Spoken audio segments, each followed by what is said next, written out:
আসসালামু আলাইকুম বন্ধুরা, রুহানি চিকিৎসালয়ে আপনাদের সবাইকে স্বাগত, আন্তরিক ভালোবাসা ও শুভেচ্ছা। আশা করি সকলেই ভালো আছেন। আল্লাহর বিশেষ রহমতে আমিও ভালো আছি।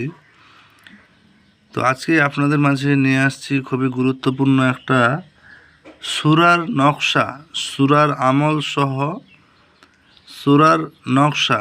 যে সূরার নকশা দ্বারা আপনি যাবতীয় কাজ যে বিষয়ে উদ্ধার হবে সেই বিষয়গুলো আলোচনা করব, এমনকি নকশাটা কিভাবে কাজ করবেন সে বিষয়ে পরিপূর্ণ কাজের কথা আমি উল্লেখ করব ইনশাআল্লাহ। আপনাদের সামনে আশা করি স্ক্রিনের সামনে আপনারা দেখতে পাচ্ছেন সূরা তাকবীর নামে যে সূরা আছে কোরআনের মধ্যে, সেই সূরা তাকবীরের কিছু দুটো নিয়ম আছে, এমনকি নিচে নকশাটা আছে। তো এই পরিপূর্ণ নিয়ম এবং পরিপূর্ণ কাজ যদি জানতে আপনাদের ইচ্ছা হয়, আপনারা আগ্রহী হন এবং আপনাদের মনের মধ্যে যদি ধরে থাকে যে এই কাজটা আপনাদের জীবনে কাজে আসতে পারে, তাহলে ভিডিওটা প্রথম থেকে শেষ পর্যন্ত দেখবেন এবং আমার কথাগুলো অন্তত মনোযোগ দিয়ে শুনবেন।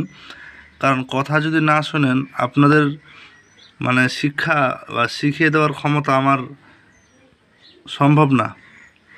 আমার কথাগুলোর মধ্যেই লুকিয়ে আছে এর যাবতীয় নিয়ম, এর যাবতীয় কার্যকলাপ, এর যাবতীয় ক্ষমতা।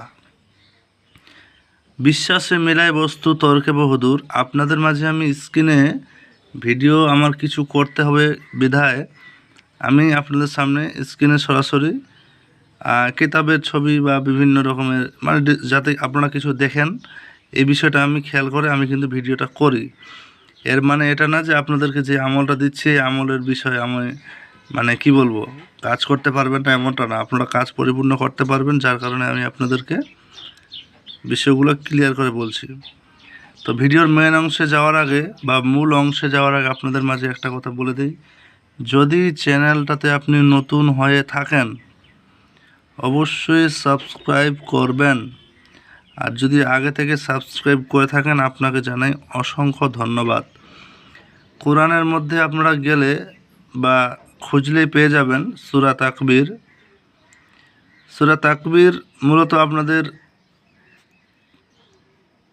মুখস্থ করাটা আবশ্যক যদি কাজ করতে চান, এবং মুখস্থ না করেও যদি কাজ করতে চান তাহলে এই নিয়মগুলো ফলো করবেন। আর এই নিয়মগুলোর মধ্যে দুইটা নিয়ম এখানে উল্লেখ আছে এবং নকশার বিশেষ কার্যকলাপগুলো আপনাদের মাঝে আমি তুলে ধরব। প্রথমত, এখানে কোনো ব্যক্তির শত্রু দ্বারা দুঃখ কষ্ট পেতে থাকলে সূরা তাকবীর 21 বার পড়ে শত্রুর উপর প্রভাবশালী থাকবে এবং সে দমন হবে। এতটুকু এই বাক্যটা কিন্তু উল্লেখ আছে। এই নিয়মটা আপনাদেরকে আমি যদি বোঝাতে যাই বা দিতে যাই তাহলে আপনারা কিন্তু অনেকটা বড় বা লম্বা ভিডিওর মধ্যে পড়ে যাবেন। তারপরেও ছোট্ট বাক্যে আমি বলে ফেলি, এখানে সূরা তাকবীর আপনাদের মুখস্থ করতে হবে। মুখস্থ করার পর আপনার কাজ হবে, আপনি সে সূরা 21 বার পরে বাতাসের দিকে মুখ করে ফু দিবেন 21 বার। এইটুকু আপনার কাজ। এর বাইরে কিন্তু আমি আপনাকে নিয়মটা দিতে পারছি না। এর কারণ এই নিয়মটা যদি দিতে যাই সেটা চলে যাবে একেবারে উচ্চারণ ক্রিয়া বা বান ক্রিয়ার মধ্যে। যে বান ক্রিয়া আপনাদের যদি শেখাতে যাই তাহলে আমি নিজের কাছে একটু বাধা অনুভব করছি, যার কারণে সেই বিষয়টা আমি বেশি আর বললাম না। এবার চলে আসলাম দ্বিতীয় পার্টে। এ সূরার নকশা লিখে বাহুতে ধারণ করলে সর্বপ্রকার আপদ বিপদ দূর হবে। এতটা সহজ না, এই বিষয়টা এখন আপনাদের মাঝে আমি তুলে ধরব। তো নকশাটা আগে দেখে ফেলুন। এই যে, আশা করি নকশার কোনো অংশ আপনাদের বুঝতে অসুবিধা হচ্ছে না। ও আচ্ছা, আমি একটু লাইটটা অন করে নিই।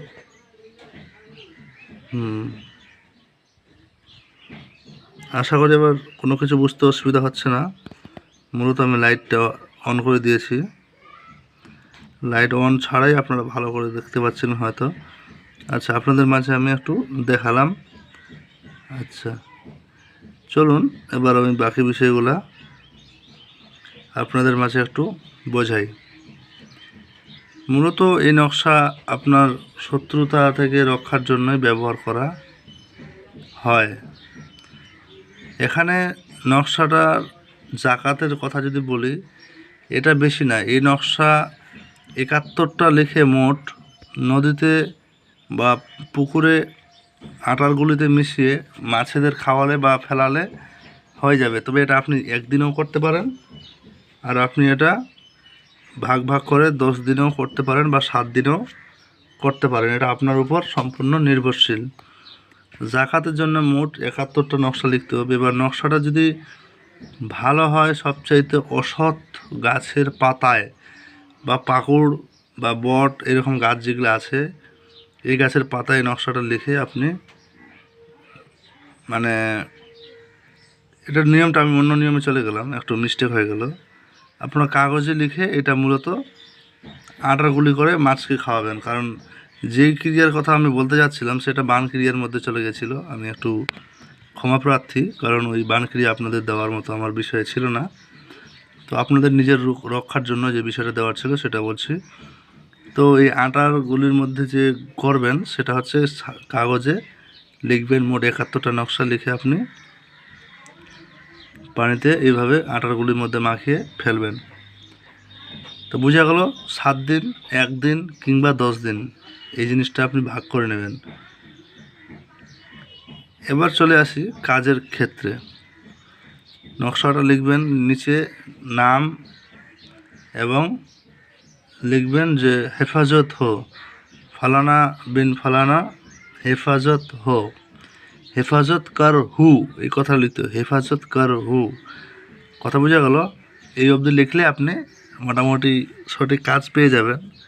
আর অন্যদিকে যদি বিষয় বলি, আমি যে বিষয়টা বলতে চাচ্ছিলাম যে গাছের পাতার উপর লিখে, ওখানে কিন্তু শত্রুর নাম লিখে যদি হালাক হো বরবাদ হো আর কিছু লেখা হয়, লিখে আর ওটা যদি জ্বলন্ত, মানে একটা গাছের কাঠ আছে ওটা বলছি না, ওই কাঠে যদি জ্বালানো হতো তাহলে সে শত্রুর উচ্চাটন হতো। তো এই বিষয়গুলো আমি দেবো না, যেহেতু আমি বানক্রিয়ার বিষয়গুলো এক থেকে একটু আপনাদের দূরে রাখছি। আপনাদের যাতে উপকার হয় এমন বিষয় আমি দিতে চাই বা দেবো ইনশাল্লাহ। তো কেউ যদি এই ভিডিওটা দেখে আর ওই বিষয়টা যদি মনে করে, তো আমাকে কমেন্ট করলে কিন্তু আমি কোনো রিপ্লাই দেবো না এই বিষয়ের উপর। যতটুকু দিলাম এতটুকু আপনাদের কল্যাণ স্বার্থে দিলাম, বুঝতে পারলেন? আর কলম যেগুলো ব্যবহার করা হয় এগুলো জ্বালিয়ে নিতে হয়, আর অন্যান্য বিষয়বস্তুগুলো আছে এগুলো আপনাদের প্রত্যেকটা ভিডিওতে আমি কম বেশি বলে থাকি। তো যাই হোক, যারা বোঝার তারা ইশারায় বুঝবে, যারা বুঝবে না তারা বুঝবে না। তবে একটা অন্যতম কথা বলি, নিজের গুরুর এজাজত নিয়ে করবেন। আর কিছু কিছু ব্যক্তি আছে যে ভালোবাসার ঝাঁসা দিয়ে, আমার কথা বুঝেন, ভালোবাসার ঝাঁসা দিয়ে বলতে চায় যে আমি যদি বলি কাউকে যে আমি তোমাকে ভালোবাসি, ওই মনে হয় ওর সব কিছু সম্পত্তি আমার নামে লিখে দেবে। এমনটা হয় না। বিষয়টা ঠিক কোন জায়গায় বলছি আশা করি অনেকে বুঝতে পেরেছেন। সম্মান মনে থাকা আর একটা বিষয়, সম্পর্কর মান রাখা আর একটা বিষয়, আর আদান প্রদানের বিষয়টা সম্পূর্ণ একটা আলাদা বিষয়। তো বিষয়গুলো অবশ্যই মনে রাখবেন, মাথায় রাখবেন, কাজ করবেন, অবশ্যই ফলাফল লাভ করবেন। আমি মোবাইল নাম্বার মূলত ডিসক্রিপশনে দিয়ে রাখি, প্রয়োজনে যোগাযোগ করবেন। আর আপনাদের জন্য যে অফারটা আমি দিয়েছি মূলত ওই ফকির চিকিৎসা, মানে ফকির বিদ্যা ভাণ্ডার, আর যেটা আমার গুপ্ততান্ত্রিক বিদ্যার বিষয় আছে, তো এই অফারটা আগামী 31 তারিখের পর আমি আর কাউকে দিতে পারবো না। প্রয়োজনে কেউ আমাকে আর ডিস্টার্ব করবেন না। তবে আজকে এবং কালকে অবধি সময় আছে, মন চাইলে আপনারা যোগাযোগ করে নিতে পারেন। বিদ্যাগুলো খুবই কার্যকারী, প্রয়োজনে নিতে পারেন। কথা বুঝতে পারলেন? তো ভালো থাকবেন সবাই, সবার জন্য দোয়া রইল, দোয়া কামনা করে আমার জন্য দোয়া করবেন। তো আল্লাহ হাফিজ, দেখা হচ্ছে আপনাদের সঙ্গে আগামী ভিডিওতে ইনশাআল্লাহ। তো ভালো থাকবেন।